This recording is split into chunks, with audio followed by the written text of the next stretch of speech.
What's up, people? It's Welcome back. So yesterday we talked about a buddy of mine that, kind of got shamed a little bit and how discouraging that can be and stuff. And we thought we'd just follow up with that today. yeah. He's waiting on me. Nothing, huh? No, it's I think the angles that we're going to go after are a little bit different. I am more of there's more than meets the eye to this, and I think you're going to go after it from more of a, I don't want to say scientific perspective, but mine is a little scientific. I was going to say spiritual as well. So, when you're being shamed, if you start to actually believe this, or if you get angry, or if you waste a lot of thought and a lot of energy on this, which I know is incredibly difficult to do, is to ignore that. Really, you're starting a process of manifestation, starting to believe that is who you are, and it can take you down it can revert all the progress that you've made, right? It can take you to a path of depression, and it's something that in the scientific world, I've showed Scott some videos and everything about how atoms behaved when they're being observed. It's called the double slit experiment. And if you haven't seen it, it's really bizarre. It's a really quantum physics. And when you fire atoms at a back wall, when they're being observed, they behave like they're supposed to behave. When they are not being observed, they go out and do kind of their own thing, right? Very strange. Very strange, but very bizarre. It's the you can correlate it to the plant, right? That you speak words of affirmation to the plant or the flower, and it grows better. If you speak words of hate, it grows negatively. I think what we're getting at is there's something deep down that there's something really bizarre. When observed, when treated appropriately or incorrectly, it truly has an effect at the base level. Right. And there's a former book that he's really out there, but the book was called The Power of Now. And he said, when you get a negative thought, you look at that thought, you observe that thought, and you send that thought down the road. Like, I see you, I'm not going to react to you, I'm not going to get angry, I'm not going to put energy into you, and you send it on down. And he goes, your life will change simply because you've done that, right? And that's kind of what I'm saying. It's not saying, all right, ignore it. It didn't happen. Blah, blah, blah. We're in a wonderful world, right? No, you look at it, you go, I am not going to expound energy on that because that's not true. That's not who I am. So that kind of reminds me, Mario Andretti, world-class racer. I think he's one of only 2 or 3 guys that ever won a race in like all 4 major Formula One, NASCAR, I don't know the others. But he always said, they asked him, what made you so great? And he said, I just focused on the road and not the wall. Because if you look at the wall, you'll end up hitting the wall, right? And it's, I think to your point, it's fine to recognize that the wall's there.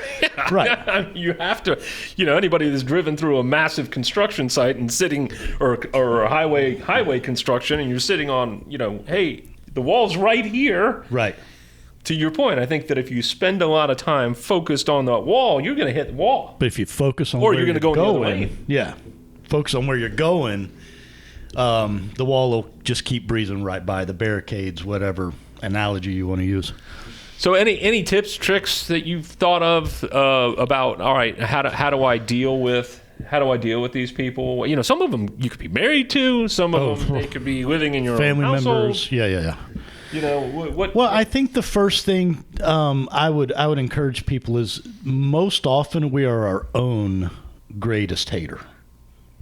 Our greatest enemy is usually between our 2 ears. So I think you're getting somewhere that it's not just the words that this person, sticks and stones will break my bones, but names will never hurt me kind of thing. Yeah, it's surfacing negative thoughts we already contain.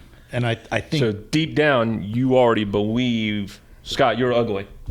Yeah. Deep down inside. Well, I'm not, but I know what you're saying. But deep down inside, you might actually believe that. It's not the person's word, but it's surfacing the insecurities. Yeah. Nice touch. Because when you're, I think when you're truly confident about who you are, what you are, and where you're going, it really doesn't hurt. Okay. Now you're bringing up a whole nother subject, right? Power of positive affirmations. Yes. Power of little steps. And right? we've talked about that before, right? There's the Cope notes that you can literally sign up for, and he'll send you encouragement. I don't know how often, all day, every day, whatever. Well, Yesfit's getting ready to do something like that. We're not sending people away. We're bringing people in. It wasn't a commercial for Cope Notes. It was just an acknowledgement of what this he is was. Not a commercial for Cope Notes. But yeah, so power of positive thinking, right? There's books about this, right? Little baby steps. Yeah, and I don't know if this is science or not, but they say that it takes, generally speaking, it takes 5 messages of affirmation to offset the one negative. And again, I think because that one negative picks at the scab. The scab we know is there, and it just picks at it. So going back to manifesting your life, if you believe that you're going to be successful, it encourages you. You're visualizing. I used to walk around the house. The funny thing, I used to do this and not even know I was doing it when I was a kid, right?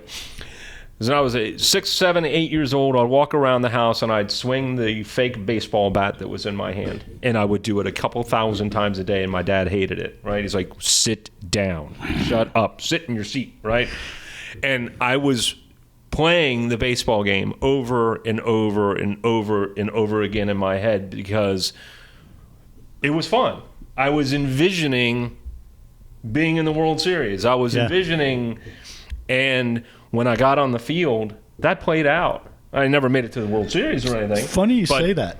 The PGA Championship starts this week, and I know in the golf realm that the really great golfers, they visualize everything. The night before, they visualize every single shot they're going to take on the course. When they're standing over a ball, you'll see them kind of do these half swings, and they're staring down the fairway, and oftentimes that's what they're doing is they're visualizing, this is the body motion, this is the shot shape, this is how it's going to land, and they're setting the expectation and the goal. Can you imagine if they focused on, it's going to go in the woods?